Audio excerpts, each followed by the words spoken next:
Welcome back to my channel. Okay ನೋಡಿ ನಮ್ಮ ಸುಜಿತ್ತು ನಮಸ್ಕಾರ. ಸೋಫಾ ಬಟ್ಟೆ ನೋಡಿ ಹೆಂಗೆ ಮಾಡಿದ್ದಾನೆ. ಸೋಫಾ ಬಟ್ಟೆ ಎಲ್ಲ ನಾವು ಹಾಕ್ದಂಗೆ ಎಲ್ಲ ಮಡ್ಚಿ ಇಡ್ತಾನೆ. ನಮ್ಮ ಅಮ್ಮನ ತೊಂದರೆ ಆಗಬಾರ್ದು ಅನ್ನೋ ಕಾರಣಕ್ಕೆ ಸುಜಿತ್ತು ನಾವೆಲ್ಲ ಹಾಸ್ದಂಗೆ ನೀಟಾಗಿ ಅವನ್ನೆಲ್ಲ ಮಡ್ಚಿಟ್ಟಿರ್ತಾನೆ. ಇವಾಗ ಎಲ್ಲಿ ಹೋಗಿದ್ನಪ್ಪ ಅಂತ ಅಂದರೆ ರೋಹಿತ್ ಜೊತೆ ಹಂಗೆಲ್ಲ ಮಾಡಬಾರ್ದು, ಇದು ದುಡ್ಡಮ್ಮ ದುಡ್ಡಿರುತ್ತಿದ್ರಲ್ಲಿ ಕೊಡು ಅಲ್ಲಿ ಅದೇನಾದ್ರು ತಿನ್ನಕ್ಕೆ ಇಸ್ಕೊಂಬು. ನಾವಿವಾಗ ಒಡವೆ ಚೀಟಿ ಕಟ್ಬರೋಕ್ಕೆ ಅಂತ ಹೋಗಿದ್ದೆ. ಕೊಡ್ತೀನಿ, ಇದು ನಿಂಗೆ ಕೊಡೋದಲ್ಲ. ನೋಡಿ ಇಲ್ಲಿ ಗುಬ್ಬಿಲಿ ವಾಸವಿನಲ್ಲಿ ಒಡವೆ ಚೀಟಿ ಹಾಕಿದ್ದೆ. ಈ ನೆಕ್ಸ್ಟ್ ಮಂತ್ ನಾನು ಅಮೌಂಟ್ ಕಟ್ಟಿದ್ರೆ ಇನ್ನು ಅದರ ನೆಕ್ಸ್ಟ್ ಮಂತ್ ನನಗೆ ಜೂನ್ಗೆ ನನಗೆ ಅಮೌಂಟ್ ಸಿಗುತ್ತೆ. ಅಂದರೆ ಅಮೌಂಟ್ ಕೊಡಲ್ಲ, ಒಡವೆ ಕೊಡ್ತಾರೆ. ಒಂದು ಒಡವೆ ಮಾಡಾಕ್ಬೋದು ಅಂತ ಹೇಳಿದ್ರು. ಡೀಟೇಲಾಗಿ ಏನು ಕೇಳಲಿಲ್ಲ. ಒಡವೆ ರೇಟ್ ಕೇಳಿದ್ರೆ ಶಾಕ್ ಆಗಿಬಿಡ್ತು ನನಗೆ. 6,900 ರೂಪಾಯಿ ಇದೆ ಇವತ್ತು ಒಡವೆ ರೇಟ್ ಬಂದು. ಮುಂಚೆನೇ ಇಷ್ಟು ರೇಟ್ ಆಗುತ್ತೆ ಅಂತ ಗೊತ್ತಾಗಿದ್ದರೆ ಖಂಡಿತ ಇನ್ನೊಂದು ಸ್ವಲ್ಪ ಎಕ್ಸ್ಟ್ರಾ ಅಮೌಂಟ್ ಕಟ್ತಾ ಇದ್ದೆ. ಈ ಕಟ್ಟಿರೋ ಅಮೌಂಟಲ್ಲಿ ಏನೂ ಬರಲ್ಲ, ಸೇವಿಂಗ್ಸ್ ಅಷ್ಟೇ ಮಾಡಿದ್ದೆ.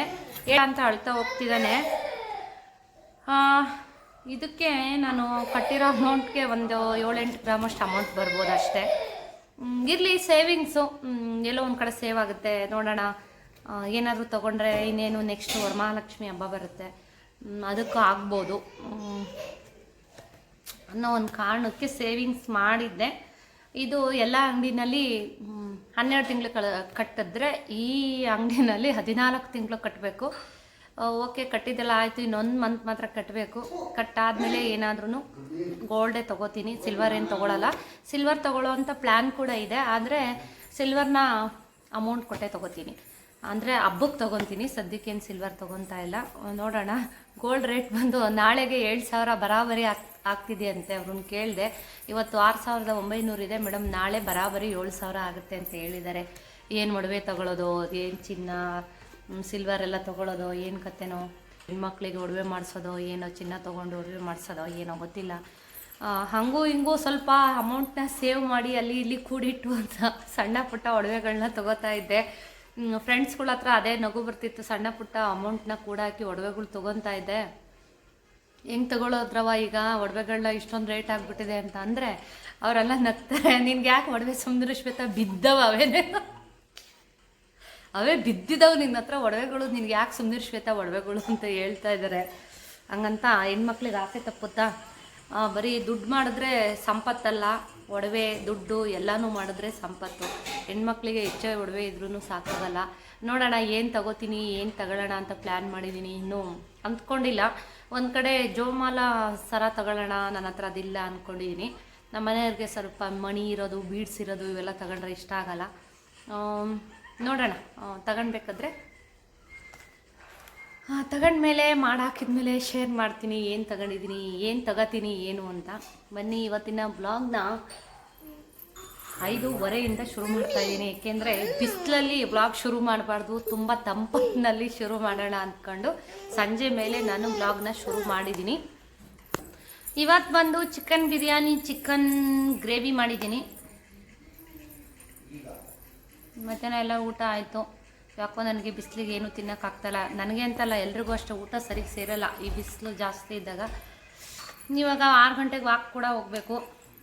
ನಮ್ಮ ಮನೆಯವರೆಲ್ಲ ಬಟ್ಟೆ ಮಡ್ಚಿಟ್ಟಿದ್ದಾರೆ, ಕಸ ಗುಡಿಸ್ಕೊಟ್ಟಿದ್ದಾರೆ.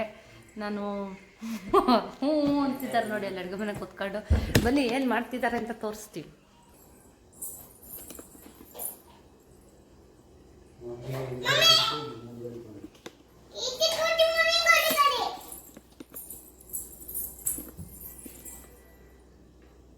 ನೋಮ್ಮ ಮೊದಲು ಈ ಡೈನಿಂಗ್ ಟೇಬಲ್ ಪಕ್ಕ ಇದೆಯಲ್ಲ, ಅಲ್ಲಿ ಇಟ್ಟಿದ್ದೀವಲ್ಲ, ಅಲ್ಲಿ ವಾಶ್ ಬೇಸಿನ್ ಇತ್ತು. ಇವಾಗ ಈ ಕಡೆ ಶಿಫ್ಟ್ ಮಾಡಿದ್ದೀವಿ. ಇವಾಗ ಕರೆಕ್ಟ್ ಇದೆ. ನಮ್ಮ ಮನೆಯವ್ರು ನೋಡಿ ಟೀ ಮಾಡ್ಕೊಂಡು ಕುಡಿತಿದ್ದಾರೆ. ಇವರು ನನ್ನ ಮೇಲೆ ಯಾವುದಕ್ಕೂ ಡಿಪೆಂಡ್ ಆಗಲ್ಲ, ಎಲ್ಲ ಅವರೇ ಮಾಡ್ಕೊತಿರ್ತಾರೆ. ಎಷ್ಟು ಹೇಳಿದ್ರು ಕೇಳಲ್ಲ ಮಾಡಿಕೊಡ್ತೀನಿ ಅಂತ. ನಿಮ್ಮ ಇಷ್ಟ, ಹೆಂಗಾರು ಇರಿ ಅಂತ ಫ್ರೀಯಾಗಿ ಬಿಟ್ಬಿಟ್ಟಿದ್ದೀವಿ. ತುಂಬ ನೀಟು. ಕೆಲವೊಂದು ಸಲ ಟೀ ಚೆನ್ನಾಗಿರಲಿಲ್ಲ ಅಂದರೆ ಚೆನ್ನಾಗಿಲ್ಲ ಅಂತಾರೆ. ಆಮೇಲೆ ನೀಟಾಗಿ ಕಸ ಗುಡಿಸ್ಬೇಕು, ಸ್ವಲ್ಪ ಕಸ ಬಿದ್ದಿದ್ರು ಕ್ಲೀನ್ ಮಾಡಿಲ್ಲ ನೀಟಾಗಿ ಅಂತಾರೆ. ಅದಕ್ಕೋಸ್ಕರ ನಾನೇ ಮಾಡ್ತೀನಿ ಅಂತಾರೆ. ಅದಕ್ಕೋಸ್ಕರ ತಲೆ ಕೆಡಿಸ್ಕೊಳ್ಳಲ್ಲ. ನೀವು ಅಂದರೆ ಅಂಡರ್ಸ್ಟ್ಯಾಂಡಿಂಗ್ ಆಗಿದೆ, ಅವರು ಒಂದಷ್ಟು ಕೆಲಸಗಳನ್ನ ಮಾಡ್ತಾರೆ. ಹೇಗೆ ಜೀವನ ಮಾಡೋದೋ ಏನೋ, ನಮ್ಮಂಥ ರೈತರ ಕತೆ ಏನಾಗಬೇಕೋ ಏನು ಕತೆನೋ ನಮ್ಮ ಬೋರ್ಗಳಲ್ಲೂ ಎಲ್ಲ ನೀರೆಲ್ಲ ಕಡಿಮೆ ಆಗಿದೆ ಊರಲ್ಲಿ. ಇವಾಗ ತಾನೇ ನಮ್ಮ ಮಾವ ಅವರೆಲ್ಲ ಲೆಂತ್ ಬಿಡಿಸಿ ಮತ್ತೆ ಬಂದಿದ್ದಾರೆ. ನೀರು ಸ್ವಲ್ಪ ಇವಾಗ ಪರವಾಗಿಲ್ಲ. ಎಷ್ಟೋ ಕಡೆ ಕುಡಿಯೋಕ್ಕೆ ನೀರಿಲ್ಲ, ಮುನ್ಸಿಪಲ್ ನೀರೇ ಬರ್ತಾಯಿಲ್ಲ. ನಮ್ಮನೇಲೇನು ಸದ್ಯ ಇಲ್ಲಿ ತೊಂದರೆ ಇಲ್ಲ. ಇವತ್ತು ಕೂಡ ನೀರು ಬಿಟ್ಟಿದ್ದಾರೆ. ಮೊನ್ನೆ ಕೂಡ ನಾನು ನನ್ನ ಗಾರ್ಡನ್ಗೆ ನೀರು ಬಿಡ್ತಿರೋಂತಹ ವಿಡಿಯೋನ ಹಾಕಿದ್ದೆ ನೋಡಿ. ಸುಜಿತ್ ನೋಡಿ, ಇವಾಗ ಸ್ವಲ್ಪ ಹೊರಗಡೆ ಕಸ ಗುಡಿಸಿ ನಂತರ ನಾನು ಹೋಗಬೇಕು. ನಮ್ಮ ಮನೆಯವರು ಏನೇ ಬಿಸಿಲಿರಲಿ, ಚಳಿ ಇರಲಿ, ಮಳೆ ಇರಲಿ, ಟೀ ಕುಡಿಯೋದನ್ನ ಬಿಡಲ್ಲ. ಆಮೇಲೆ ಮಜ್ಜಿಗೆ ಕುಡಿಯೋದನ್ನು ಬಿಡಲ್ಲ. ಮಳೆ ಇದ್ರೂ ಸಹ, ಬಿಸಿಲಿದ್ರೂ ಸಹ, ಇಂಥ ಚಳಿ ಇದ್ರೂ ಕೂಡ ಮಜ್ಜಿಗೆ ಮೊಸರು ಕುಡಿತಾ ಇರ್ತಾರೆ. ಇವತ್ತು ಚಿಕನ್ ಆಗಿರೋದ್ರಿಂದ ಮಾಡಿಲ್ಲ. ಇವನ್ ಹೇಳ್ಬೇಕು ಅಂದರೆ ಚಿಕನ್ ಮಾಡಿದಾಗೂ ಮೊಸರು ತಿಂತಾರೆ. ಬಿರಿಯಾನಿಗೆ ಇವತ್ತು ಮೊಸರು ಪಚ್ಚಡಿ ಮಾಡಿದ್ದೆ. ತುಂಬ ರೇರು ನಾನು ಮೊಸರು ಪಚ್ಚಡಿ ಮಾಡೋದು. ಮೊಸರು ಪಚ್ಚಡಿ ನಮ್ಮ ಮನೆಯವರು ಇಷ್ಟಪಡಲ್ಲ ಬಿರಿಯಾನಿಗೆ. ರೋಹಿತ್ಗೆ ಇಷ್ಟ, ಸುಜಿತ್ಗೆ ಇಷ್ಟ, ಅದಕ್ಕೋಸ್ಕರ ಮೊಸರು ಪಚ್ಚಡಿ ಮಾಡಿದ್ದೆ ಅಂದ್ಕೊಂಡೆ. ಆದರೆ ತುಂಬ ಬಿಸಿಲಿರೋದ್ರಿಂದ ಎದುರ್ಕೊಂಡು ಹೋಗಲಿಲ್ಲ ಬಿಸಿಲಿಗೆ. ಸಂಜೆ ಇವಾಗ ರೋಹಿತ್ ಏನೋ ಸ್ವಲ್ಪ ಶೂಗೆ ಪಾಲಿಶ್ ತೊಗೋಬೇಕು ಅಂತ ಅಂದ. ಹಾಗಾಗಿ ಅವನು ಜೊತೇಲಿ ಕರ್ಕೊಂಡು ಹೋಗಿ ಬಂದೆ. ಅವನು ನಾನು ಕಟ್ಟೋ ಅಷ್ಟರಲ್ಲಿ ಪಾಲಿಶ್ ತೊಗೊಂಡು ಬಂದ. ಬಿಸಿಲಿರೋದ್ರಿಂದ ಸ್ನೇಹಿತರೆ ನಾವೆಲ್ಲೂ ಹೊರಗಡೆ ಟ್ರಿಪ್ಪು ಅದು ಇದು ಅಂತ ಎಲ್ಲೂ ಹೋಗಿಲ್ಲ. ಹೇಳ್ಬೇಕು ಅಂದ್ರೆ ನಮ್ಮ ಅಮ್ಮನ ಮನೆಗೆ ಹೋಗಿಲ್ಲ. 4-5 ತಿಂಗಳಾಯ್ತು ನಮ್ಮ ಅಮ್ಮನ ಮನೆಗೆ ಹೋಗೇ ಇಲ್ಲ ನಾವು. ಕರೀತಿದ್ದಾರೆ. ಸೊ ರೋಹಿತ್ಗೆ ಒಂದು ವಾರ ರಜೆ ಇತ್ತು. ನಾಳೆಯಿಂದ ಕಾಲೇಜ್ ಸ್ಟಾರ್ಟ್ ಆಗ್ತಾಯಿದೆ. ಬೆಳಗ್ಗೆನೇ ಇವಾಗ ನಾಳೆಯಿಂದ ಇಷ್ಟಿನವರೆಗೂ ಒಂದು ವಾರದಿಂದ ಸ್ವಲ್ಪ ತಿಂಡಿ ಎಲ್ಲ ಲೇಟಾಗಿ ಮಾಡ್ತಾಯಿದ್ದೆ. ಇವಾಗ ನಾಳೆಯಿಂದ ಸ್ಟಾರ್ಟ್ ಆಗುತ್ತೆ. 5:30-5 ಗಂಟೆಗೆ ಇದ್ದು ನಾನು ಶುರು ಮಾಡಬೇಕು ಇನ್ಮೇಲೆ ತಿಂಡಿ. ನಾಳೆ ಒಂದು ತಿಂಡಿ ಏನು ಮಾಡಬೇಕು ಅಂತ ರೋಹಿತ್ ಅಲ್ಲೇ ಲಿಸ್ಟ್ ಕೊಟ್ಬಿಟ್ಟಿದ್ದಾನೆ. ಚಪಾತಿ ಪನ್ನೀರ್ ಮಸಾಲ ಮಾಡಬೇಕು ಅಂತ ಹೇಳಿದ್ದಾನೆ. ಬೆಳಗ್ಗೆ ಬೇಗ ಇದ್ದು ಚಪಾತಿ ಪನ್ನೀರ್ ಮಸಾಲ ಮಾಡಬೇಕು. ಇವತ್ತು ಬಂದು ಸ್ನೇಹಿತರೆ ಮಂಗಳವಾರ. ನಾಳೆ ಬಂದು ಪಕ್ಷಿಗಳ ಸೌಂಡ್ ಕೇಳಿಸ್ತಾ ಇದೆಯಲ್ಲ. ಯಾಕೆ ಇಷ್ಟೊಂದು ಪಕ್ಷಿಗಳು ಅಂದರೆ ಗಾರ್ಡನ್ನಲ್ಲಿ ನೀರಿಟ್ಟಿದ್ದೀನಿ, ನೀರು ಕುಡಿಯೋಕ್ಕೆ ಅಂತ ಪಕ್ಷಿಗಳು ಬರ್ತಾ ಇರ್ತವೆ. ನಾಳೆ ಶ್ರೀರಾಮನವಮಿ ಕೂಡ ಇದೆ. ನಮ್ಮನೆಯಲ್ಲೂ ಸಿಂಪಲಾಗಿ ಶ್ರೀರಾಮನವಮಿ ಮಾಡ್ತೀವಿ. ಹೇಗೆ ಮಾಡ್ತೀವಿ ಏನು ಅಂತ ನಾಳೆ ನಿಮಗೆ ತೋರಿಸ್ತೀನಿ. ಬನ್ನಿ. ನಮ್ಮ ಮನೆಯವ್ರು ಇವಾಗ ಟೀ ಮಾಡಿದ್ದಾರೆ. ಸ್ವಲ್ಪ ಟೀ ಕಾಫಿ ಅಭ್ಯಾಸ ಇಲ್ಲ. ಯಾವತ್ತಾದರೂ ಕುಡಿಬೇಕು ಅಂದಾಗ ರೇರಾಗಿ ನಮ್ಮ ಮನೆಯವ್ರ ಜೊತೆ ಕುಡಿತೀನಿ ಅಂತ ಪ್ರೀವಿಯಸ್ ವಿಡಿಯೋಗಳಲ್ಲಿ. ಇದು ಕೂಡ ಸಂಜೆ ಒಂದು ಟೈಮು, ಬೆಳಗ್ಗೆ ಒಂದು ಟೈಮ್ ಹಾಲು ಕೊಡ್ತೀವಿ ಒಂದೊಂದು ಗ್ಲಾಸು. ಈಗ ಸಂಜೆ ಸುಜಿತ್ಗೆ ಒಂದು ಗ್ಲಾಸ್ ಹಾಲು ಕೊಟ್ಟು ಇವಾಗ ರೋಹಿತ್ ಟಿ ವಿ ನೋಡ್ತಾ ಇದ್ದಾನೆ. ಸ್ವಲ್ಪ ತೋರಿಸ್ತೀನಿ ಏನು ಮಾಡ್ತಿದ್ದಾನೆ ಅಂತ. ಯಾಕೆಂದರೆ ಅವನು ವೀಡಿಯೋಕ್ಕೆ ಬರೋಕ್ಕೆ ಇಷ್ಟ ಆಗಲ್ಲ, ಬೈತಾನೆ ತೋರಿಸಿದ್ರೆ. ಅದಕ್ಕೆ ಟಿ ವಿ ನೋಡ್ತಾಯಿದ್ರು ಎಲ್ಲರೂ ಟೀ ಕುಡ್ಕೊಂಡು. ನಮ್ಮನೆಯವ್ರು ಮಾಡಿದ ಟೀಗಿಂತ ರೋಹಿತ್ಗೆ ನಾನು ಟೀ ಮಾಡಿದ್ರೆ ಸಂಜೆ ಹೊತ್ತು ಇಷ್ಟ ಆಗುತ್ತೆ. ಆದರೂ ಅವ್ರ ಪಪ್ಪ ಮಾಡಿರ್ತಾರಲ್ಲ ಅಂತ ಪಾಪ ಕುಡಿತಾನೆ. ಒಂದೊಂದು ಸಲ ಅವ್ರು ಮಾಡ್ತಾರೆ, ಒಂದೊಂದು ಸಲ ನಾನು ಮಾಡಿಕೊಡ್ತೀನಿ. ಕಾಫಿ ಟೀ ಎಲ್ಲ ನಾನು ಮಾಡಿದ್ದೇ ಇಷ್ಟ ಆಗುತ್ತೆ. ಬೆಳಗ್ಗೆ ಹೊತ್ತು ಕೂಡ ನಾನೇ ಮಾಡ್ತೀನಿ. ಯಾವತ್ತಾದರೂ ಶನಿವಾರ ಅಥವಾ ಭಾನುವಾರ ಯಾವತ್ತಾದರೂ ನಮ್ಮ ಮನೆಯವ್ರು ಮಾಡ್ತಾರೆ. ಸಂಜೆ ಹೊತ್ತು ನನಗೆ ಟೀ ಕುಡಿದು ಈ ಥರ ಎಲ್ಲ ಅಭ್ಯಾಸ ಇಲ್ವಲ್ಲ, ಹಾಗಾಗಿ ನಾನು ಬೇರೆ ಕೆಲಸ ಮಾಡ್ಕೊತಿರ್ತೀನಲ್ವ, ಅದಕ್ಕೋಸ್ಕರ ಅವರೇ ಮಾಡ್ಕೊಂಡು ಕುಡಿತಾರೆ. ಈ ಹೆಲಿಕಾಪ್ಟರ್ ಬಂದು ನಮ್ಮ ಅಣ್ಣ ಇಲ್ಲಿ ಲಾಸ್ಟ್ ಟೈಮು ಗೋವಾಗೆ ಹೋಗಿದ್ರು, ಆವಾಗ ತಂದು ಕೊಟ್ಟಿರೋದು. ಅದೊಂದೇ ನೋಡಿ ನೀಟಾಗಿ ಇಟ್ಕೊಂಡಿರೋದು. ಇನ್ನೆಲ್ಲ ಚಕ್ರಗಳು ಮೇಲೆ ಟಾಪು, ಯಾವ ಆಟ ಸಾಮಾನಲ್ಲಿ ಕೂಡ ಏನೂ ಇಲ್ಲ. ಪಾರ್ಟ್ಸು ಬಿಚ್ಚಿಟ್ಬಿಡ್ತಾನೆ ಸುಜಿತು. ಇವಾಗ ಅವ್ನಿಗೆ ಹಾಲು ಹಾಕಿದ್ದಾಯಿತು, ಇವ್ರದ್ದೆಲ್ಲ ಟೀನೂ ಆಯಿತು. ಇವಾಗ 6 ಗಂಟೆ 6:05 ಆಗಿದೆ. ಇವಾಗ ವಾಕ್ ಹೋಗಬೇಕು ನಾನು. ಹಾಗಾಗಿ ಸುಜಿತ್ನ ನೋಡ್ಕೊಳ್ಳಪ್ಪ ಅಂತ ರೋಹಿತ್ಗೂ ಹೇಳಿ, ನಮ್ಮ ಮನೆಯವ್ರಿಗೂ ಹೇಳಿ, ಅವನೇನು ಹಠ ಮಾಡೋದಿಲ್ಲ ನಾನು ಬರ್ತೀನಿ ಅಂತ. ಒಂದೇನು ಅಂದರೆ ನಾನು ಎಲ್ಲಿ ಹೊರಟ್ರು ನಾನು ಬರ್ತೀನಿ ಅಂತ ಹಠ ಮಾಡಲ್ಲ. ಮನೆಯವ್ರು ಹೊರಟ್ರಂತೂ, ಅವ್ರ ಪಪ್ಪ ಹೊರಟ್ರಂತೂ ನಾನು ಬರ್ತೀನಿ ಅಂತ ಹಠ ಮಾಡ್ತಿರ್ತಾನೆ. ಹಾಗಾಗಿ ನನಗೇನು ಅಷ್ಟು ಅಂಟ್ಕೊಳ್ಳೋದಿಲ್ಲ, ಅವನು ಹಠ ಮಾಡೋದಿಲ್ಲ. ಬಿಟ್ಟೋದ್ರೂ ಕೂಡ ಖುಷಿಯಾಗಿ ಆಟ ಆಡ್ತಿರ್ತಾನೆ. ನಮ್ಮ ಮನೆಯವ್ರು ಇರಬೇಕು ಅವನಿಗೆ, ಅವ್ರ ಪಪ್ಪ ಇರಬೇಕು. ಹಂಗಾಗಿ ಇವಾಗ ನಾನು ಹೋಗ್ತಾಯಿದ್ದೀನಿ. ಒಂದು ಹೇಳಿದ್ನಲ್ಲ 5 to 6 ರೌಂಡು ಈ ಲೇಔಟ್ ಏನಿದೆ ಇಲ್ಲೇ ವಾಕ್ ಮಾಡ್ಕೋತೀನಿ. ಬೆಳಗ್ಗೆ ಹೊತ್ತು ವರ್ಕೌಟು ಇರುತ್ತೆ, ಹೆವಿಯಾಗಿ ಮಾಡೋದಿಲ್ಲ. ಸಂಜೆ ಒಂದು 6 ರೌಂಡು ವಾಕ್ ಮಾಡ್ಕೋತೀನಿ. ನೋಡಿ ರೋಹಿತ್ತು ವಿಡಿಯೋ ಮಾಡಿ ತೋರಿಸ್ತಾ ಇದ್ದೇನೆ ಎಲ್ಲಿ ಹೋಗ್ತಾ ಇದ್ದೀನಿ ನಾನು ಅಂತ. ಇಲ್ಲೇ ಮನೆ ಮುಂದೆ ವಾಕ್ ಮಾಡ್ಕೊಳ್ಳೋದು. ನಾನು ನಿಮ್ಗೆ ಗೊತ್ತಿದೆ, ನಾನು ಯಾರ ಜೊತೆನಲ್ಲೂ ಹೋಗೋದಿಲ್ಲ. ನಾನು ಹೇಳಿದ್ದೀನಿ ಸುಮಾರು ಸಲ, ಒಬ್ಬಳೇ ವಾಕ್ ಹೋಗೋದು. ಯಾಕೆಂದರೆ ಮಾತಾಡಿಕೊಂಡು ವಾಕ್ ಮಾಡಿದ್ರೆ ನಂಗೆ ಇಷ್ಟ ಆಗಲ್ಲ. ಅದು ನಾವು ವಾಕ್ ಮಾಡಿದ್ದು ಏನೂ ಪ್ರಯೋಜನಕ್ಕೆ ಬರೋದಿಲ್ಲ. ನಾನು ವಾಕ್ ಮಾಡೋದು ಫಾಸ್ಟು ನನ್ನ ಒಂದು ಲೆವೆಲ್ಗೆ ಅಂದರೆ ನನ್ನ ಒಂದು ಫಾಸ್ಟ್ಗೆ ಯಾರು ವಾಕ್ ಮಾಡೋಕ್ಕಾಗಲ್ಲ. ಅದಕ್ಕೋಸ್ಕರ ನಾನು ಯಾರ ಜೊತೆನೂ ಹೋಗಲ್ಲ. ನಂಗೆ ಇಷ್ಟ ಆಗಲ್ಲ ಬೇರೆಯವ್ರ ಜೊತೆ ಹೋಗಿ ಮಾತಾಡ್ಕೊಂಡು ವಾಕ್ ಮಾಡೋದು. ಸ್ನೇಹಿತರೆ, ಇದಾದ ನಂತರ ಬಂದೆ, ಸ್ವಲ್ಪ ಸುಸ್ತಾಗಿತ್ತು, ಕೈಕಾಲು ಮುಖ ತೊಳ್ಕೊಂಡು ದೇವ್ರ ದೀಪ ಹಚ್ಚಿ ನೋಡಿ ಸುಜಿತ್ ಅವ್ರ ಪಪ್ಪನ ಜೊತೆ ಆಟ ಆಡ್ತಿದ್ದೇನೆ. ಈಗ ಆಲ್ರೆಡಿ ಬಂದು 6:30 ಆಗೋಗ್ಬಿಟ್ಟಿದೆ. 6:30 ಟೈಮ್ ಆಯಿತು. ಒಂದೊಂದ್ಸಲ ಏನು ಮಾಡ್ತೀನಿ ಅಂದರೆ, ಬೇಗ ಹೊರಟ್ರೆ ದೀಪ ಲೇಟಾಗಿ ಹೊರಟ್ರೆ ದೀಪ ಹಚ್ಚೇ ಹೋಗ್ಬಿಡ್ತೀನಿ. ರೋಹಿತ್ ಬಂದು ಹಚ್ಚಿರ್ತಾನೆ. ಇದು ಸ್ನೇಹಿತರೆ ರಾಮನವಮಿ ಕಂಟಿನ್ಯೂಸ್ ಬ್ಲಾಗ್ ಆಗಿರುತ್ತೆ. ನಾನು ಶ್ವೇತಾ. ಎಲ್ಲರೂ ಹೇಗಿದ್ದೀರಾ ಸ್ನೇಹಿತರೆ? ಎಲ್ಲರೂ ಆರಾಮಾಗಿದ್ದೀರಾ ಅಂತ ಭಾವಿಸ್ತಾ ಇವತ್ತಿನ ಬ್ಲಾಗ್ನ ಶುರು ಮಾಡೋಣ. ಇವತ್ತು ಬಂದು ಶ್ರೀರಾಮ ನವಮಿ ಹಬ್ಬ. ನಿಮ್ಮೆಲ್ರಿಗೂ ಗೊತ್ತಿರೋ ಹಾಗೇ ಇವತ್ತು ಎಲ್ಲ ಕಡೆ ನಮ್ಮ ಹಿಂದೂಗಳು ಎಲ್ಲರೂ ಕೂಡ ಸೆಲೆಬ್ರೇಟ್ ಮಾಡೋ ಅಂಥ ಹಬ್ಬ ಶ್ರೀರಾಮ ನವಮಿ. ಮೊದಲನೇದಾಗಿ ಎಲ್ರಿಗೂ ಶ್ರೀರಾಮ ನವಮಿ ಹಬ್ಬದ ಹಾರ್ದಿಕ ಶುಭಾಶಯಗಳು ಸ್ನೇಹಿತರೆ, ನಿಮ್ಮೆಲ್ಲರಿಗೂ ಕೂಡ. ನಮ್ಮನೆಯಲ್ಲೂ ಹೇಗೆಲ್ಲ ಹಬ್ಬ ಆಯಿತು ಹೇಗೆ ಅಂತ ವಿಡಿಯೋ ಕ್ಲಿಪ್ಪಿಂಗ್ನಲ್ಲಿ ನಾನು ಶೇರ್ ಮಾಡ್ತೀನಿ. ಈ ವಿಡಿಯೋನಲ್ಲಿ ನೋಡ್ಕೊಂಬನ್ನಿ. ಮತ್ತು ಯಾಕಪ್ಪ ಇವತ್ತು ಸ್ಯಾರಿ ಎಲ್ಲ ವೇರ್ ಮಾಡಿದ್ದೀನಿ ಅಂತ ನೋಡ್ತಾ ಇದ್ದೀರಾ. ಹೌದು, ಇವತ್ತು ಶ್ರೀರಾಮ ನವಮಿ ಅಲ್ವಾ, ಹಾಗಾಗಿ ಒಂದು ಸ್ಯಾರಿನ ವೇರ್ ಮಾಡಿದ್ದೀನಿ. ತುಂಬ ವರ್ಷಗಳ ಸ್ಯಾರಿ ಇದು, ವೇರ್ ಮಾಡಿರಲಿಲ್ಲ, ಹಾಗಾಗಿ ಇವತ್ತು ಹಾಕ್ಕೊಂಡಿದ್ದೀನಿ. ಒಂದೇ ಥರ ಲುಕ್ನಲ್ಲಿ ನಿಮಗೂ ನಾನು ನೋಡಿ ಬೋರ್ ಆಗಿರುತ್ತೆ. ಅದಕ್ಕೋಸ್ಕರ ಒಂದು ಚೇಂಜಸ್ ಇರಲಿ ಅನ್ನೋ ಕಾರಣಕ್ಕೆ ಸ್ಯಾರಿನ ವೇರ್ ಮಾಡಿಕೊಂಡು ಇವತ್ತು ಹಬ್ಬನ ಮಾಡಿದ್ದೀನಿ. ನಮ್ಮನೆಯಲ್ಲಿ ಏನೇನು ಮಾಡಿದ್ದೀನಿ ಅಂತ ವಿಡಿಯೋನಲ್ಲಿ ತೋರಿಸ್ತೀನಿ. ಇವತ್ತು ನೀರು ಮಜ್ಜಿಗೆ, ಪಾನಕ ಮತ್ತು ಕೋಸಂಬರಿ, ಜೊತೆಗೆ ಹಲಸಿನ ಹಣ್ಣಿನದು ರಸಾಯನ ಮಾಡಿದ್ದೀವಿ ಹಬ್ಬಕ್ಕೆ. ತುಂಬ ಏನು ಆಡಂಬರವಾದಂತಹ ಸೆಲೆಬ್ರೇಷನ್ ಅಲ್ಲ, ಆದರೂ ನಮ್ಮ ಹಿಂದೂಗಳು ಎಲ್ಲರೂ ಕೂಡ ಸೆಲೆಬ್ರೇಟ್ ಮಾಡುವಂತಹ ಹಬ್ಬ ಅಲ್ವಾ. ಹಾಗಾಗಿ ನಮ್ಮನೆಯಲ್ಲೂ ಕೂಡ ಆಂಜನೇಯನ ವಿಗ್ರಹ ಇದೆ, ಆಂಜನೇಯನ ಫೋಟೋ ಇದೆ. ನಾವು ಕೂಡ ಪ್ರತಿ ವರ್ಷ ಶ್ರೀರಾಮ ನವಮಿನ ಸೆಲೆಬ್ರೇಟ್ ಮಾಡ್ತೀವಿ. ಸ್ನೇಹಿತರೆ, ನಿಮ್ಮೆಲ್ಲರಿಗೂ ತಿಳಿದಿರೋ ಹಾಗೆ ವಿಷ್ಣುವಿನ ದಶಾವತಾರಗಳಲ್ಲಿ ರಾಮನ ಅವತಾರ ಕೂಡ ಒಂದು. ರಾಮನ ಅವತಾರ ಬಂದು ದಶಾವತಾರಗಳಲ್ಲಿ 7ನೇ ಅವತಾರ. ದಶರಥ ರಾಜ ಮತ್ತು ಕೌಸಲ್ಯ ದೇವಿಗೆ ಜನಿಸಿದಂತಹ 7ನೇ ಅವತಾರವನ್ನು ತಾಳಿ ಜನ್ಮವನ್ನು ತಾಳಿದಂತಹ ಅವತಾರ ಶ್ರೀರಾಮನ ಅವತಾರ. ಹಾಗಾಗಿ ಶ್ರೀರಾಮರು ಹುಟ್ಟಿದಂತಹ, ರಾಮದೇವರು ಹುಟ್ಟಿದಂತಹ ದಿನನ ನಾವು ಶ್ರೀರಾಮ ನವಮಿ ಅಂತ ಹೇಳ್ಬಿಟ್ಟು ಎಲ್ಲರೂ ಕೂಡ ಹಬ್ಬದ ರೀತಿಯಲ್ಲಿ ನಾವೆಲ್ಲರೂ ಕೂಡ ಸೆಲೆಬ್ರೇಟ್ ಮಾಡ್ತೀವಿ. ನಿಮಗೆ ಗೊತ್ತೇ ಇದೆ, ಅಯೋಧ್ಯೆಯ ರಾಜ ದಶರಥ ರಾಜ, ಅವರಿಗೆ 3 ಜನ ಹೆಂಡತಿಯರಿರ್ತಾರೆ. ಆ 3 ಜನ ಹೆಂಡತಿಯರಲ್ಲೂ ಕೂಡ ಯಾರಿಗೂ ಮಕ್ಕಳು ಇರೋದಿಲ್ಲ. ಮುನಿಗಳ ಒಂದು ಸಲಹೆ ಮೇರೆಗೆ ದಶರಥ ಮಹಾರಾಜ ಒಂದು ಪುತ್ರ ಕಾಮೇಷ್ಟವ ಯಜ್ಞವನ್ನು ಮಾಡ್ತಾರೆ. ಆ ಯಜ್ಞದಲ್ಲಿ ಪ್ರಸಾದ ರೂಪವಾಗಿ ಪಾಯಸ ದೊರೆಯುತ್ತೆ. ಆ ಪಾಯಸನ 3 ಜನ ಹೆಂಡತಿಯರಿಗೂ ಕೂಡ ಅವರು ಕುಡಿಸಿರ್ತಾರೆ.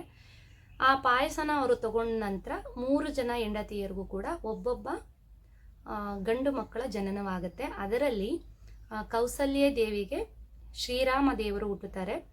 ಪುಷ್ಯ ನಕ್ಷತ್ರ ಮತ್ತು ಕರ್ಕಾಟಕ ಲಗ್ನ ಮಧ್ಯಾಹ್ನದ ವೇಳೆಗೆ ರಾಮದೇವರು ಜನಿಸಿರ್ತಾರೆ. ಮಹಾವಿಷ್ಣುವಿನ 7ನೇ ಅವತಾರವಾಗಿ ಕೌಸಲ್ಯ ದೇವಿ ಮತ್ತು ದಶರಥ ರಾಜ ಮತ್ತು ಕೌಸಲ್ಯ ದೇವಿಗೆ ಜನಿಸಿದಂಥವರು, 7ನೇ ಅವತಾರದಲ್ಲಿ ಜನಿಸಿದಂಥವರು ಶ್ರೀರಾಮ ದೇವರು. ಈ ಒಂದು ದಿನನ ನಾವು ಶ್ರೀರಾಮ ನವಮಿ ಅಂತ ಆಚರಣೆ ಮಾಡ್ತೀವಿ. ನನಗೆ ಗೊತ್ತಿರುವಂಥದ್ದು ಸಣ್ಣದೊಂದು ಕಥೆನ ನಿಮಗೆ ಹೇಳಿದ್ದೀನಿ ಸ್ನೇಹಿತರೆ. ನೀವೆಲ್ಲ ಹೇಗೆ ಆಚರಣೆ ಮಾಡಿದ್ದೀರಾ ಹೇಗೆ ಅಂತ ಹೇಳಿ ಕಮೆಂಟ್ ಮುಖಾಂತರ ತಿಳಿಸಿ ಸ್ನೇಹಿತರೆ. ವೀಡಿಯೋಸ್ ಏನಾದರೂ ಯಾರಿಗೆಲ್ಲ ವೀಡಿಯೋಸ್ ಇಷ್ಟ ಆಗ್ತಿದೆ, ನನ್ನ ವೀಡಿಯೋಸ್ ಏನಾದರೂ ಇಷ್ಟ ಆದರೆ ವಿಡಿಯೋಗೊಂದು ಲೈಕ್ ಮಾಡಿ. ಹೊಸದಾಗಿ ಯಾರಾದರೂ ಚಾನಲ್ನ ನೋಡ್ತಾ ಇದ್ದರೆ ಸಬ್ಸ್ಕ್ರೈಬ್ ಮಾಡ್ಕೊಂಡು ನೋಡಿ ಮತ್ತು ಸಪೋರ್ಟ್ ಮಾಡಿ ಸ್ನೇಹಿತರೆ. ಮತ್ತು ಅನಿಸಿಕೆ ಅಭಿಪ್ರಾಯನ ಕಮೆಂಟ್ ಮುಖಾಂತರ ತಿಳಿಸಿ. ನೀವು ಕೂಡ ಹಬ್ಬನೆಲ್ಲ ಹೇಗೆ ಆಚರಣೆ ಮಾಡಿದ್ರಿ ಹೇಗೆ ಅಂತ ಕಮೆಂಟ್ ಮುಖಾಂತರ ಹೇಳಿ. ಅವರು ಕೇಳ್ತಾ ಇದ್ರು, ಒಬ್ಬರು ಸಿಸ್ಟರ್ ಕಮೆಂಟ್ ಮಾಡಿದ್ರು, ಮಾಂಗಲ್ಯ ಚೈನು ಎಷ್ಟು ಲೆಂತ್ ಇರಬೇಕು ಅಂತ ಕೇಳ್ತಾ ಇದ್ರು. ಇಷ್ಟೇ ಲೆಂತ್ ಇರಬೇಕು ಅಂತ ಏನಿಲ್ಲ, ಅವರ ಒಂದು ಇಚ್ಛಾನುಸಾರವಾಗಿ ಮಾಡಿಸ್ಕೋಬೋದು. ಅವರವರ ಈಗ ತುಂಬ ಲೆಂತ್ ಬೇಕು ಅಂತ ಅಂದರೆ ಚಿನ್ನ ಜಾಸ್ತಿ ಇಳಿಯುತ್ತೆ. ಸಾಮಾನ್ಯವಾಗಿ 24 ಇಂಚಿಗೆ ಎಲ್ಲರೂ ಹಾಕೊತಾರೆ, ಇಂಚಸ್ಗೆ 24 ಇಂಚಿಗೆ ಹಾಕೋತಾರೆ. ನಂದು ಬಂದು 29 ಇಂಚಿದೆ, ಅಂದರೆ ಲೆಂತು. ನಾನು ತುಂಬ ಸ್ವಲ್ಪ ಲೆಂತಾಗಿ ಮಾಡಿಸ್ಕೊಂಡಿದ್ದೀನಿ. ಕೆಲವರು ಇಷ್ಟು ಮಾಡಿಸ್ಕೋತಾರೆ ಬ್ರೆಸ್ಟಿಗೆ, ಅಂದರೆ ಈ ಲೆವೆಲ್ಗೆ ಮಾಡಿಸ್ಕೋತಾರೆ. ಕೆಲವರು ಈ ಬ್ರೆಸ್ಟ್ ಹತ್ರ ಬರೋ ಥರ ಮಾಡಿಸ್ಕೋತಾರೆ, ಕೆಲವರು ಸ್ವಲ್ಪ ಇನ್ನೂ ಕೆಳಗೆ ಮಾಡಿಸ್ಕೋತಾರೆ. ಇನ್ನು ನೋಡಿ ನಂದು ಬಂದು ಇಷ್ಟಿದೆ ಲೆಂತು. ಯಾರೋ ಮಾಂಗಲ್ಯ ಸರದ್ದು ಚೈನು ಡಿಸೈನ್ ತೋರಿಸ್ರಿ ಅಂತ ಕೇಳ್ತಾ ಇದ್ರೆ, ಬಟ್ ತುಂಬ ದಪ್ಪ ಇದೆ ನನ್ನ ಸರ ಬಂದು.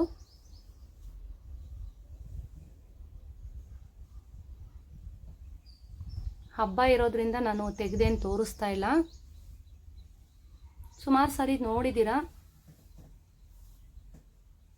ಇಷ್ಟು ಲೆಂತ್ ಇದೆ, ತುಂಬ ದಪ್ಪ ಇದೆ ಸರ. ಇದು ಬಂದು 73.5 ಗ್ರಾಮ್ ಇದೆ. ಇದು ನನ್ನ ಚೈನ್ ಬಂದು ತುಂಬ ದಪ್ಪ ಇದೆ, ಟೊಳ್ಳಿಲ್ಲ. ಅಗ್ಗದ ಚೈನು ಅಂತ ನೀವು ಟೊಳ್ಳು ಅಂತ ಅನ್ಕೋಬೇಡಿ, ತುಂಬ ವೆಯ್ಟ್ ಇದೆ ಇದು ಸರ ಬಂದು. ಯಾಕೆ ಎಕ್ಸ್ಟ್ರಾ ಒಡವೆಗಳನ್ನ ಯಾಕೆ ಜಾಸ್ತಿ ಹಾಕಲ್ಲ ನಾನು ಅಂತಂದರೆ, ಈ ಸರನೇ ನನಗೆ ಹೆವಿ. ಇದು ತುಂಬ ತಪ್ಪು ಕಾಣಿಸ್ತಿರುತ್ತೆ. ಇದ್ರ ಮೇಲೆ ನಾನು ಎಕ್ಸ್ಟ್ರಾ ಒಡವೆಗಳನ್ನ ಹಾಕಿದ್ರೆ ತುಂಬ ಎದ್ದು ಕಾಣಿಸ್ತಾ ಇರುತ್ತೆ. ಅದಕ್ಕೋಸ್ಕರ ನಾನು ಜಾಸ್ತಿ ಏನು ಇದ್ರ ಮೇಲೆ ನಾನು ವೇರ್ ಮಾಡಲ್ಲ. ಇದೊಂದೇ ಚೈನಲ್ಲಿ ನಾನು ಎಲ್ಲ ಫಂಕ್ಷನ್ನು ಅಟೆಂಡ್ ಮಾಡಿಬಿಡ್ತೀನಿ. 12 ಗಂಟೆ ಆಗಿತ್ತು. ಎಲ್ಲ ನೈವೇದ್ಯಕ್ಕೆಲ್ಲ ರೆಡಿ ಮಾಡ್ಕೋಬೇಕಲ್ವಾ, ಹಾಗಾಗಿ ಸ್ವಲ್ಪ ಲೇಟ್ ಆಯಿತು. ಈ ಚೈನ್ನ ಕೇಳಿದ್ರಿ, ಲೆಂತು ಎಷ್ಟು ಮಾಡಿಸ್ಕೋಬೋದು, ಅದ್ರ ಬಗ್ಗೆ ನಿಮ್ಗೆ ಏನಾದ್ರು ಮಾಹಿತಿ ಗೊತ್ತಿದ್ರೆ ಶೇರ್ ಮಾಡಿ ಅಂತ. ಇಲ್ಲ ಅವ್ರಿಗೆ ಇಷ್ಟೇ ಹಾಕಬೇಕು ಅಷ್ಟೇ ಹಾಕಬೇಕು ಅಂತ ಏನಿಲ್ಲ. ನಿಮಗೆ ಒಂದು ಬಜೆಟ್ ಹೇಗಿರುತ್ತೆ, ಲೆಂತ್ ಅಂದರೆ ನಿಮಗೆ ಲೆಂತ್ ಬೇಕು ಅಂದರೆ ಸ್ವಲ್ಪ ಚಿನ್ನ ಜಾಸ್ತಿ ಇಳಿಯುತ್ತೆ. ತುಂಬ ಲೆಂತ್ ಮಾಡಿಸ್ಕೊಂಡ್ರೆ ಸ್ವಲ್ಪ ಸರ ಸಣ್ಣ ಬರುತ್ತೆ. ನಿಮ್ಮ ಅನುಕೂಲಕ್ಕೆ ತಕ್ಕಂತೆ ಮಾಡಿಸ್ಕೋಬೋದು. ಸಾಮಾನ್ಯವಾಗಿ ಎಲ್ಲರೂ ಮಾಡಿಸ್ಕೊಳ್ಳೋದು 24 ಇಂಚು ಇಷ್ಟನ್ನು ಮಾಡಿಸ್ಕೋತಾರೆ. ನಾನು ಸ್ವಲ್ಪ ಲೆಂತ್ ಇಟ್ಸ್ಕೊಂಡಿದ್ದೀನಿ, ಸ್ವಲ್ಪ ಲೆಂತಿಯಾಗಿರಲಿ, ಚೆನ್ನಾಗಿ ಕಾಣಿಸುತ್ತೆ ಅಂತ. ನಂದು ಡಬಲ್ ಲೇಯರ್ ಅಲ್ಲ, ಸಿಂಗಲ್ ಲೇಯರ್ ಆಗಿರೋದ್ರಿಂದ ಇಷ್ಟು ಮಾಡಿಸ್ಕೊಂಡಿದ್ದೀನಿ. ನೀವು ಯಾರೋ ಕೇಳಿದ್ರಿ, ಅದಕ್ಕೋಸ್ಕರ ನಾನು ಶೇರ್ ಮಾಡಿದ್ದೀನಿ ಸ್ನೇಹಿತರೆ.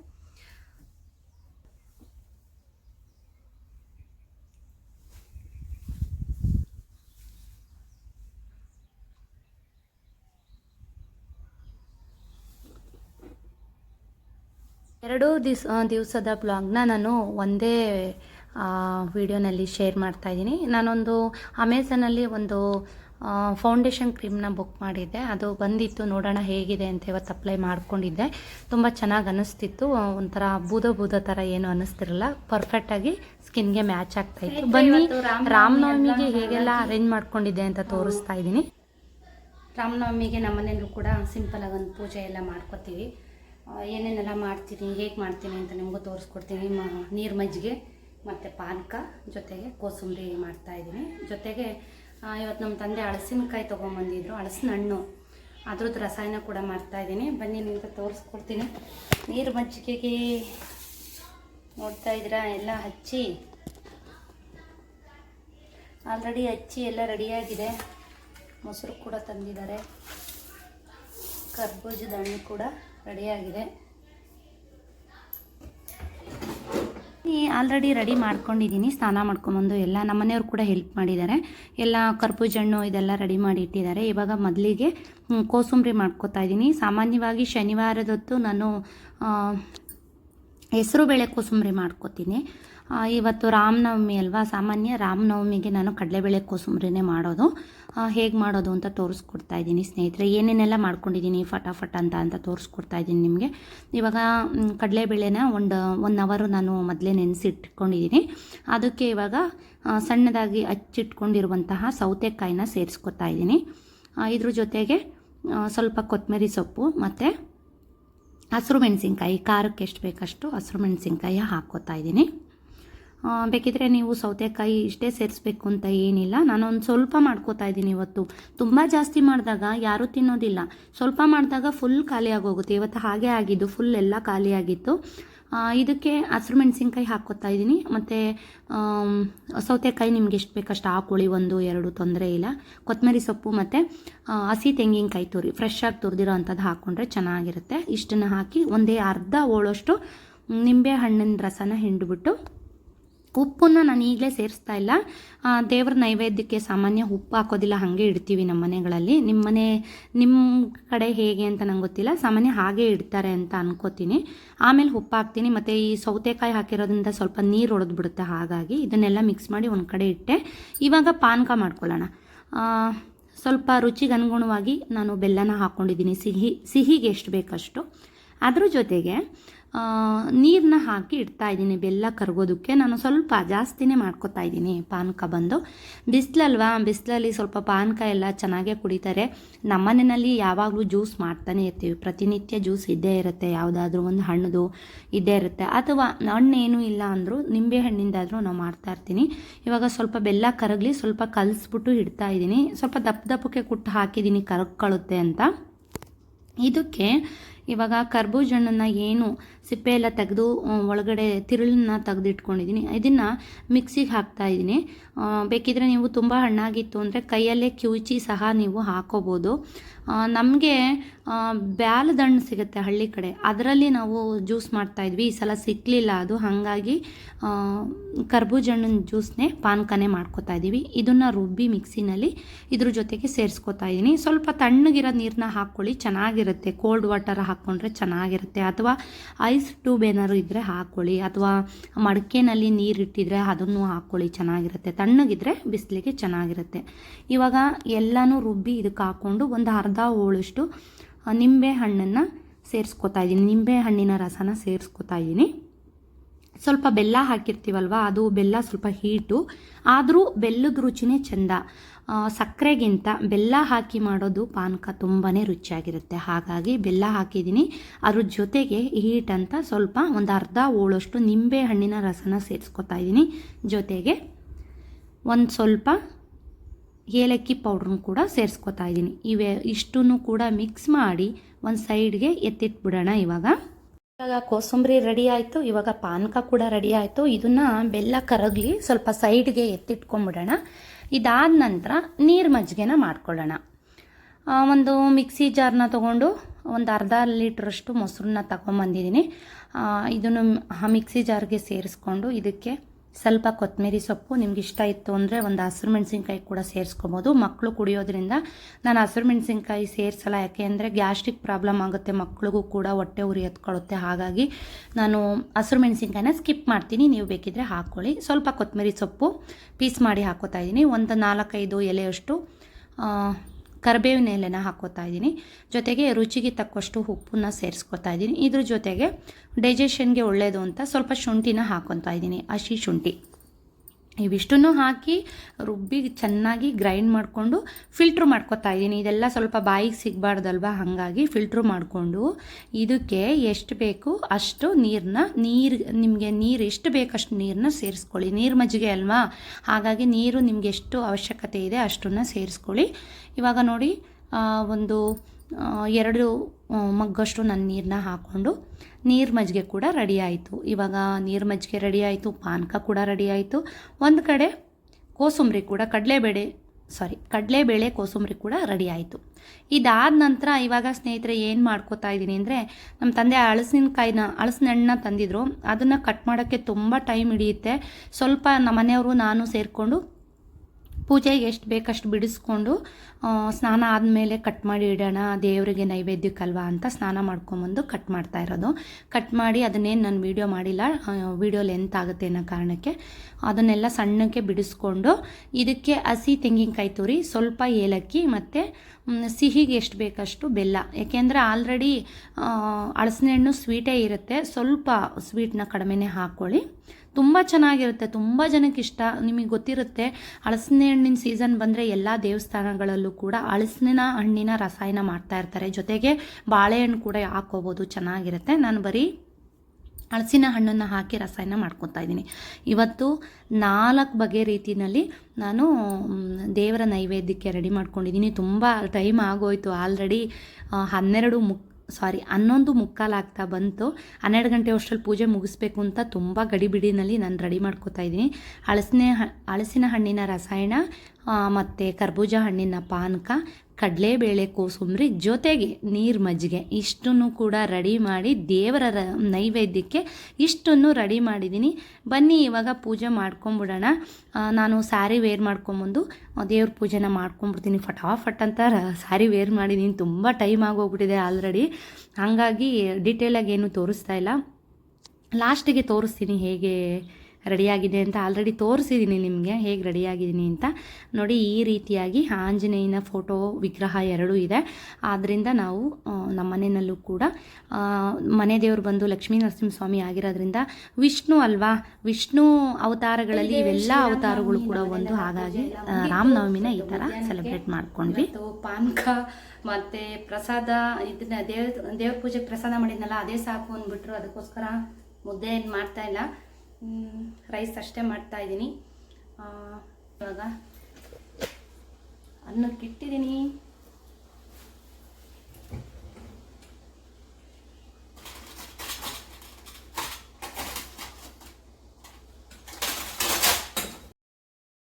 ಎಲ್ಲ ಆಯಿತು, ರೈಸ್ ಕೂಡ ಆಯಿತು. ಮನೆಯವ್ರಿಗೆ ಊಟ ಕೊಡಬೇಕು. ಅವರು ಕೂಡ ಸ್ವಲ್ಪ ಹೆಲ್ಪ್ ಮಾಡಿದ್ರಲ್ವ ಬೆಳಗ್ಗೆಯಿಂದ, ಅವ್ರಿಗೆ ಜಾಸ್ತಿ ಹೊತ್ತು ಕೂರೋಕ್ಕಾಗಲ್ಲ, ಮಲ್ಕೊಂಡಿದ್ದಾರೆ ಹೋಗಿ. ಸ್ಟ್ರೈನ್ ಆಯಿತು ಅಂತ ಹೇಳ್ಬಿಟ್ಟು ರೋಹಿತ್ ಕೂಡ ಹೇಳೋಗಿದ್ದಾನೆ, ಮಜ್ಜಿಗೆ ಪಾನಕ ಎಲ್ಲ ಇಟ್ಟಿರಿ, ಜಾಸ್ತಿ ಮಾಡಿ ಇಟ್ಟಿರಿ ಮಮ್ಮಿ, ಎಲ್ಲ ನೀವೇ ಕುಡ್ಕೊಂಡ್ಬಿಡ್ಬೇಡಿ ಪಪ್ಪ ನೀವು ಎಲ್ಲ ಅಂತ ಹೇಳ್ಬಿಟ್ಟು.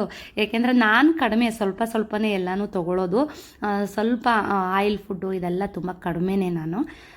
ಹಾಗಾಗಿ ಮನೆಯವ್ರಿಗೆ ಊಟನೂ ಎಲ್ಲ ಬಡಿಸಿ ಅನ್ನ ಬಸಿತಾ ಇದ್ದೀನಿ ನೋಡಿ. ಆದಮೇಲೆ ಮನೆಯವ್ರಿಗೆ ಊಟ ಕೊಡಬೇಕು. ಸ್ನೇಹಿತರೆ, ಇವತ್ತಿನ ವೀಡಿಯೋನ ಇಲ್ಲಿಗೆ ಎಂಡ್ ಮಾಡ್ತಾ ಇದ್ದೀನಿ. ನೋಡಿದ್ರಲ್ಲ ರಾಮನವಮಿನ ನಮ್ಮ ಮನೆಯಲ್ಲಿ ಹೇಗೆಲ್ಲ ನಾವು ಆಚರಣೆ ಮಾಡಿಕೊಂಡೆ ಅಂತ. ವಿಡಿಯೋ ಏನಾದರೂ ಸ್ವಲ್ಪನಾದರೂ ಇಷ್ಟ ಆದರೆ ವಿಡಿಯೋಗೊಂದು ಲೈಕ್ ಮಾಡಿ ಸ್ನೇಹಿತರೆ.